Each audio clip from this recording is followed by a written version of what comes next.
Good morning, students. In the first lecture of Unit 5, we have discussed the basic definitions of the related chapter. ठीक है, तो now we will do our next topic, that is center of mass of two particle system. तो यहाँ पर हम क्या करेंगे, एक कोऑर्डिनेट सिस्टम कंसीडर करेंगे। ये एक्स एक्सिस मान लिया हमने, ये वाई एक्सिस है और ये जेड एक्सिस है। यहाँ पर हम क्या करेंगे, दो पॉइंट मान सकते हैं ए एंड बी, जिनका मास m1 और m2 हम कंसीडर कर सकते हैं।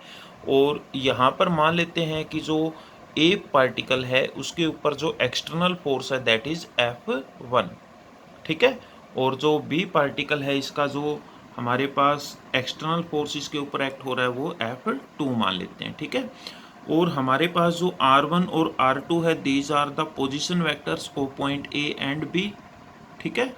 तो यहाँ पर जो F12 है एंड F21 है, these are the internal forces. Okay, तो कल हमने डिस्कस किया था what are internal forces, what are external forces, इन सभी चीज़ों के बारे में हमने स्टडी किया था, ठीक है।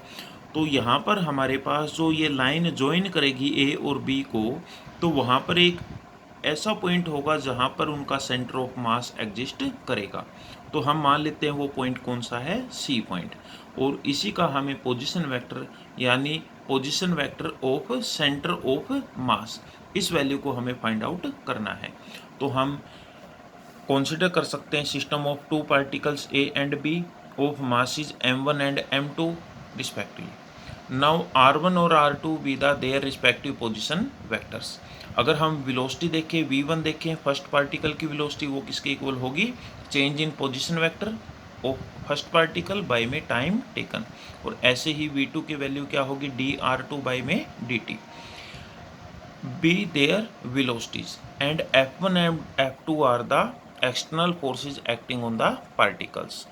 फिर हमने F1 और F2 को डिफाइन किया था। अगर ये एक्सटर्नल फोर्स है जो बाहर से हम अप्लाई करेंगे उन पार्टिकल्स के ऊपर, F1 और F2 है। तो यहाँ पर F12 और F21 क्या है, इंटरनल फोर्सेस है जो A B के ऊपर और B A के ऊपर लगाएंगे, उनको F1 और F2 F12 और F21 से हमने उनको डिफाइन किया, ठीक है। Now according to Newton's third law of motion, तो हम न्यूटन के थर्ड लॉ ऑफ मोशन में पढ़ चुके हैं कि action and reaction are always equal and opposite to each other. तो यहाँ पर जितना F12 की वैल्यू होगी उतनी ही F21 की वैल्यू होगी, लेकिन उससे अपोजिट होगी। तो हम इस माइनस वैल्यू को इधर लेके आएंगे तो वो वैल्यू प्लस हो जाएगी और इज इक्वल टू 0। यानी जो सम ऑफ इंटरनल फोर्सेज है उनका सम क्या होगा, हमेशा 0 के इक्वल होगा। ये इक्वेशन फर्स्ट कंसिडर कर सकते हैं।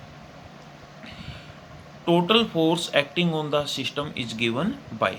अगर हम इस सिस्टम के अंदर टोटल फोर्स की वैल्यू देखें किसके इक्वल होगी, force acting on particle A के ऊपर कौन सा फोर्स लग रहा है, F1 एक्सटर्नल और F12 वो इंटरनल है। और प्लस में ऐसे ही बी पार्टिकल के ऊपर फोर्स क्या होगा, F2 एक्सटर्नल फोर्स और F21 इंटरनल, ठीक है।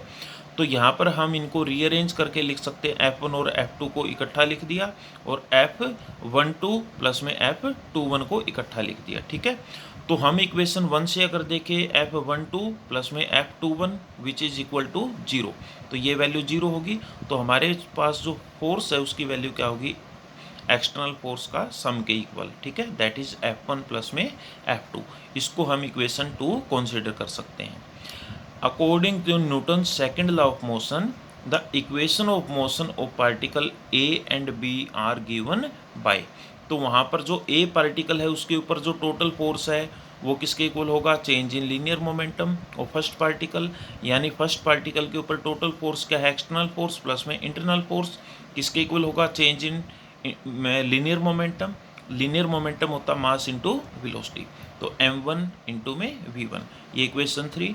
ऐसे ही सेकंड पार्टिकल के लिए सोल्व करेंगे, F2 की वैल्यू क्या होगी, F21 is equal to D by D T m2 into v2, ये इक्वेशन 4 कंसिडर कर ली।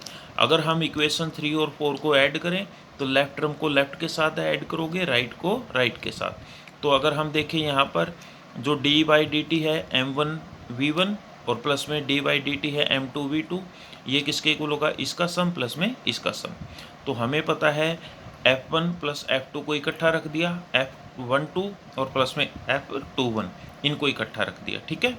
तो हमारे पास यूजिंग इक्वेशन 1 एंड 2, अगर इक्वेशन 1 और 2 का हम इक्वेट करें तो यहाँ पर जो ये है, ये वैल्यू F12 प्लस में F21 which is equal to 0, तो इसकी वैल्यू क्या रख दोगे 0, तो ये वैल्यू क्या रख दी 0।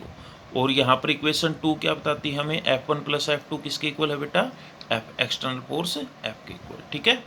तो ये हम कर चुके हैं। अगर हम इक्वेशन 1 और 2 को अप्लाई करेंगे तो हमारे पास ये जो नई इक्वेशन होगी वो होगी हमेशा, तो हम इस इक्वेशन को सोल्व करके हमारे पास वैल्यू आएगी d/dt, वहाँ पे दोनों में कॉमन था तो m1v1 प्लस में m2v2, और यहाँ पर f1 प्लस f2 किसके इक्वल रख दिया f, और जो f12 प्लस में f21 था वो 0 के इक्वल आ गया था, तो हमारी ये नई इक्वेशन आ जाएगी। तो हम इसको इक्वेट करके f की वैल्यू क्या लिख सकते हैं, ये f1 प्लस f2 f के इक्वल है, तो f किसके इक्वल आ गया, इस वैल्यू के, ठीक है। और यहाँ पर v1 की वैल्यू क्या थी, dr1 और बाई में dt, और प्लस में m2, और v2 की वैल्यू क्या थी, dr2 बाई में dt। अगर यहाँ पर हम देखें d/dt इकट्ठा है, कॉमन ले लिया हमने, तो क्या बचेगा m1 r1 और प्लस में m2 r2, ठीक है। तो ये हमारे पास नई इक्वेशन आ गई। अगर हम देखें d/dt इंटू में d/dt, तो क्या हो जाएगा, डबल डेरिवेटिव हो जाएगा और ये वैल्यू सेम, ठीक है।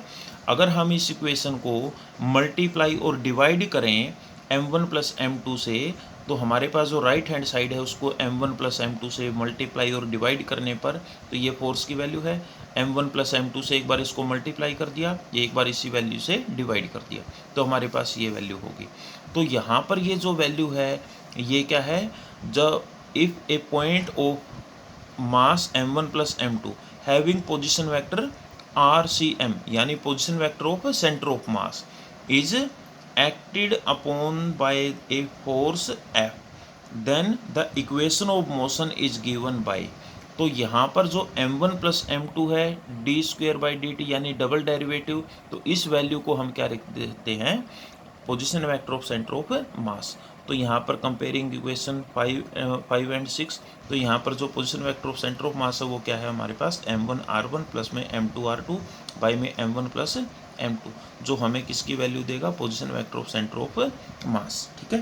तो the point having position vector RCM is called centre of mass, इसी से हम क्या कैलकुलेट कर सकते हैं, centre of mass. Okay, thank you.